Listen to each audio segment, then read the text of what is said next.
Permata bagi Kabupaten Sanggau. Yang pertama, geografis. Mengapa geografis? Kecamatan Tayan Hilir berada di tepian Sungai Kapuas dan memiliki jembatan terpanjang di Kalimantan Barat, yaitu Jembatan Pak Kasitayan. Jembatan Pak Kasitayan adalah jalan yang untuk kita menuju antara wilayah Kalimantan Barat dan Kalimantan Tengah. Tayan Hilir memiliki 15 desa dengan mayoritas penduduknya adalah sebagai petani. Tayan Hilir memiliki berbagai tempat wisata, di antaranya ada Danau Layet, Danau Suak Bakong, Danau Belibis, dan Bukit Sebayan.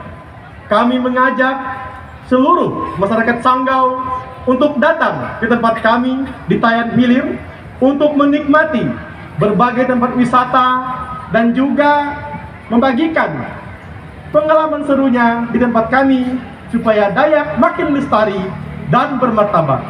Sekian dari kami, Adil Katalino, Bacuramin Kasaruga, Basengat Kak Jubata. Tutulnya tiup, akalnya hidup. Tapi Kak Jubata, pejaji penompa, togo hadat sutesum.